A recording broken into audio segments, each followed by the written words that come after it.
So let's talk about, let's talk about America's team. How about them Cowboys? Yeah, how about them? They lost 31-14, got shut out by one of the worst defenses of football in the second half, in large part due, and we'll talk about Caleb Williams after this because there's a lot that needs to be said and should be said about his performance against Dallas. But the second CeeDee Lamb goes down in this game, I'm like, oh, okay, this isn't great, but I feel like Dallas can still win. They established the run game. I thought they ran the football very effectively in Chicago. Javonte Williams had 7.6 yards a carry. I thought the fact that they abandoned him the way they did in the second half, and I think Schottenheimer's done a good job. I love the fact that Schottenheimer has established the run game in the form and fashion that he has, but why abandon it when you did? Why abandon Javonte Williams? I know he had the fumble early, but I feel like that was way too much of I thought they abandoned the run too early in Dallas. What makes the Cowboys offense, the defense is obviously dreadful.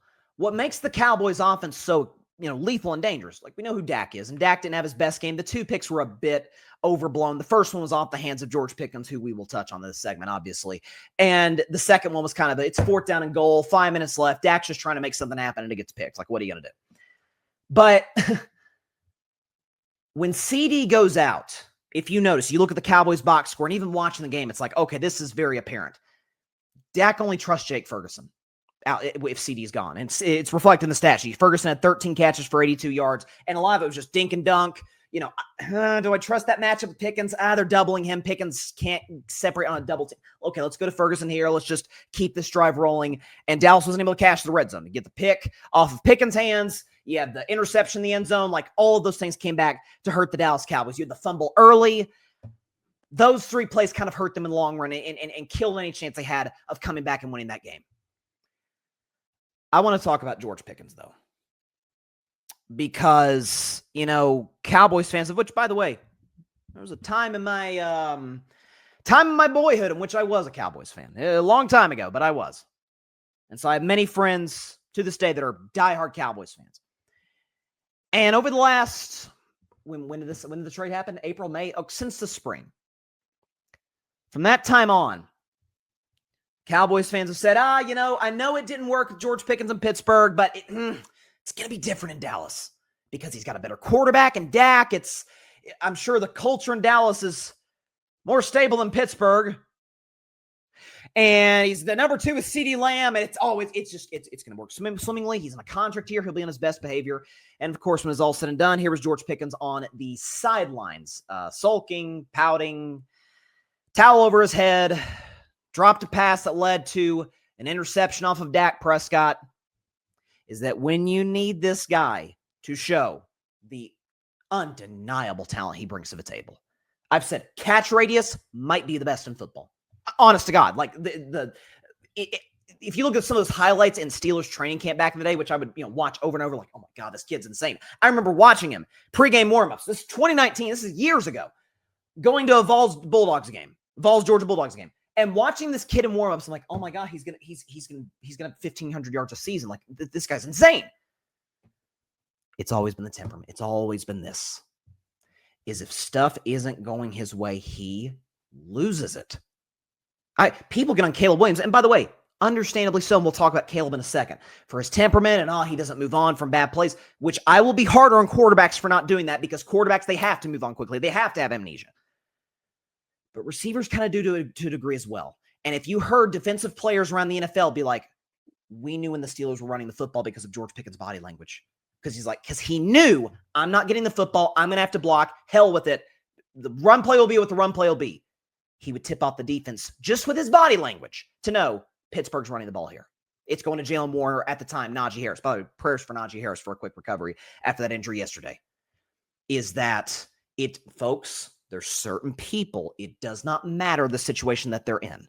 It doesn't matter that Dak Prescott is the model of leadership at the quarterback position. Doesn't matter. We talk about Jalen Hurts being cool, calm, collected. Same could be said about Dak. Cowboys players have gone on for a decade. Man, this we trust four. Dak is the man. He knows what's up. He is as cool as they come. It doesn't matter that, hey, now you're the number one. Now you're going to get opportunities. One thing doesn't go his way. He loses it. And by the way, folks, We're in week 3. CeeDee Lamb, knock on wood for him. Adam Schefter reported he could be out 4 to 6 weeks with his ankle injury. We haven't even seen because he slammed his helmet on the sideline, but we haven't seen a George Pickens sideline outburst yet. We haven't seen him cussing out fans, threatening fans. I mean, literally threatening fans. We haven't seen yet a dumb 15-yard penalty, probably for a firearm celebration of some sort, probably for kicking somebody or standing over a player, getting fined that week. We haven't even gotten the full George Pickens experience yet. We are 3 games in.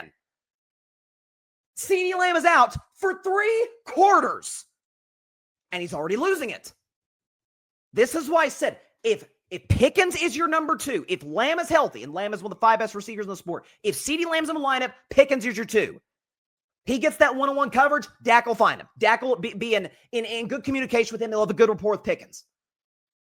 But this idea, why do you think the Steelers, with all of their receiver troubles, and I have been as critical as anybody of the Steelers' just neglect of the offensive side of the ball, but I defended this trade. Why did the Steelers, with all their receiver issues, not give this guy a contract? Because they couldn't trust him. Because he's temperamental. Because he has no control over his emotions. And so I think we know how bad Dallas' defense is. It's atrocious. Atrocious. I mean, for crying out loud, you saw Russell Wilson last night, 160 yards, 2 picks. Yeah, he threw for 450 on Dallas last week. Moon ball after moon ball, deep ball after deep ball. Caleb Williams, who we'll talk about yesterday. I mean, Roman Jones, a wide open. DJ Moore in that 4th and goal, wide open in the end zone. We know Dallas' defense is abysmal. It feels like they use a pass rush. Oh, wait. Anyways, that's to be expected. We knew that coming into the season. But if let's play it conservatively and say CeeDee Lamb's out 3 weeks. Especially the Sunday night game against Green Bay. When Green Bay knows Pickens is the number 1, Dak knows, God, I better get GP the ball. He's going to lose it. Cowboys fans, I warned y'all, we are 3 games in. Just wait till Dallas calls a run play in a big situation. Let's be nice. Let's say they keep pace with the Packers this Sunday, which Green Bay on the road is a 6.5-point favorite, despite that loss yesterday to Cleveland.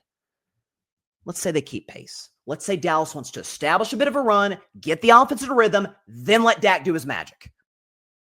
But Pickens' body language tips it off. Hey, guys. Hey, defense. Hey, Green Bay. I'm not getting the ball, just so you know. So you ain't got to worry about me. 3 games in. Cowboys fans, try to warn y'all. You think it's bad now? It's about to get a whole lot worse. Whole lot worse. I could see a George Pickens, Dak Prescott confrontation on the sidelines in the next month. If, again, knock on wood for CeeDee, but if he's not back by then. Pickens is trying to get a contract, but Dak doesn't trust him to be locked in, to be engaged, to not drop passes on critical drives that lead to picks. I'm just saying, talent of a number 1. Not the temperament of number 1. Thanks so much for watching the show on YouTube, and be sure to go click that big red subscribe button and check out the other clips and full shows from Carving It Up Live, as well as our other incredible content creators here on the Grid Network.